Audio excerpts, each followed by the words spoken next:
If you're faced with a film where the main character perpetually enters new narratives, each time as a different person in a manner that seems completely aimless and disjointed, how do you orient yourself in the story? Without a consistent narrative, without a setting or situation to hold on to, without actions having consequences, how can we work out the character's purpose? Especially when the film seems to deliberately strive towards being purposeless. This is the situation I found myself in when watching Holy Motors. And while many audiences have interpreted Leos Carax's film as a comment on its medium, that if it's about anything, it's about cinema itself, that doesn't really resolve the experience of watching the film. It's not that ideas of film and cinema aren't relevant, there are far too many references to the medium, even opening with old motion photography and a movie theatre. But rather than using a life to comment on the state of contemporary film, I experienced the film the other way around, as the director using his experience and the language of film to express a philosophy of life. Now, it's possibly important to point out that I first went to see this film knowing absolutely nothing about it other than its title. It was being screened for free at my university's film club, and so I went along as I had done every week. I hadn't seen a trailer, a review, or even a poster. And now, thinking about how I experienced the film, I think this initial blindness and the continued confusion it produced was very important. Because the film is meant to leave you disorientated, even alienated, right up until the final scene. So here's how I experienced the beginning of the film. After a thoroughly confusing opening where a man in a hotel room opens a door with his finger that leads to a movie theatre, the audience is dead, a baby turns into a dog, you know, the usual, we cut to the first scene with our main character, Mr. Oscar. Unlike the sequence that preceded it, this scene seems straightforward enough. Oscar appears to leave his house to go to work in a limo and he talks to his driver about the day's appointments. Presumably he is some kind of businessman. And so I assumed that, following the apparent mystery and symbolism of the previous setting, this was the start of a more straightforward style of storytelling. But then he gets out of the limo, and now he's an old woman, a beggar. And when he's back in the limo, we learn that this was Oscar's first appointment. At this point, with the dressing room mirror, and especially after the other appointments, it becomes clear that Oscar is an actor. But what maintains the unease of these performances, even with the knowledge that these are performances, is the expectation of seeing the real life underneath.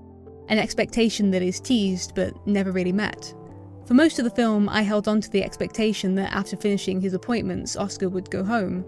But towards the end of the film, I realised that the appointments weren't going to end, and the house, the character we saw at the start, was no more real than any other.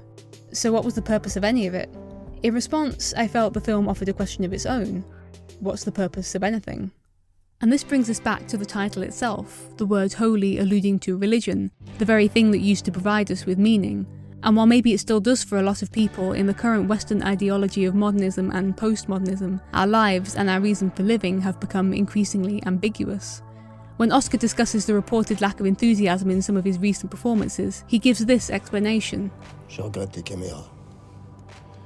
Quand j'étais jeune, elles étaient plus lourdes que nous. Ensuite, elles sont devenues plus petites que nos têtes. Aujourd'hui, on les voit plus du tout. Alors oui, moi aussi j'ai du mal à y croire parfois. Like the cameras, the things that used to give us purpose have diminished, and so our grasp on what we felt our purpose was has vanished with them. The mechanical and digital imagery in the film, the cameras, the motion capture, the cars, the motors, perhaps suggests what has taken its place. Automation, modernisation. Celine, Oscar's driver, talks of a schedule, of being late, of an agency, all revealing that despite the freedom that technology and postmodernism might promise, we still lack our own agency. We can only enter into another system of control. Carax has said, "I'm not against the virtual world, it's fascinating. The virtual world is not the enemy. The pioneers invented a world they believed in, but the followers must follow that world whether they believe in it or not. And so we're all condemned to be pushed into the same system, onto the same treadmill, trying to keep up, running ever faster until..." This also conjures another association with the word holy, that of something sacred and in need of preserving. A desire to hold on to the visible machines, tangible images of our own purpose before we are lost to the new order of digital experience that might seem intangible, undefinable, unreal and therefore meaningless. But if it really is so meaningless, why carry on at all? Carax complicates this question by complicating what can be considered meaningful. And he does this by complicating what can be considered real, as although often initially presented as if they could be, it's unclear if any of the interactions outside of the limo can be considered real at all. While I originally thought the Oscar we see in the first appearance was the real Oscar, by the end of the film we can be sure that this isn't the case. I was also fooled into believing maybe this was the real Oscar, collecting his daughter from a party, but this was again revealed to be just another part. Even the scenes where Oscar reunites with someone from his past, which I unquestionably took to be true when I first saw the film, but watching it again I wondered, is there any reason this shouldn't be another role, another fictional narrative? Other than this section being a musical number, and if you're aiming for realism it's not exactly customary to have your character burst into song, we learn at the beginning of the film that Oscar has 9 appointments, and for all the appointments to be met, this has to be one of them. This is the 8th appointment. But does that make it any less real? How do we define real in cinema anyway? The motion capture sequence holds a contemporary mirror to the motion photography of the early moving image. We may think of special effects and CGI as fake, but is this really so far from the illusionary artificial movement that lies at the very heart of film as a medium? If something seemed real, seemed meaningful and purposeful before, it's only that the lie was more convincing. When reflecting on viewers' complaints that his films didn't make sense, David Lynch concluded that, "I don't think people accept the fact that life doesn't make sense." And Holy Motors is just that.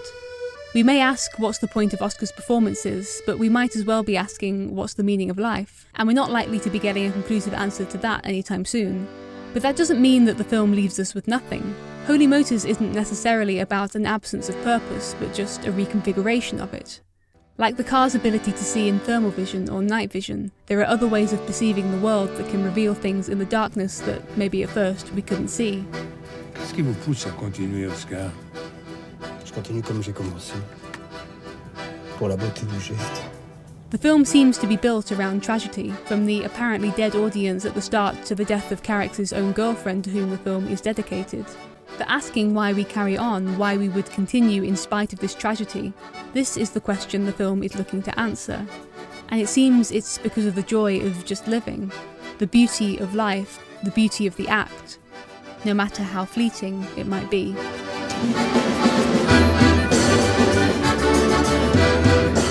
Hey guys, thank you for watching, and thank you so much for everyone who's subscribed so far. Since the last video we reached our first 100 subscribers, which I think is meant to be like the first milestone. It's exciting for me anyway. I'm glad you're enjoying the videos, and I'll hopefully see you next time.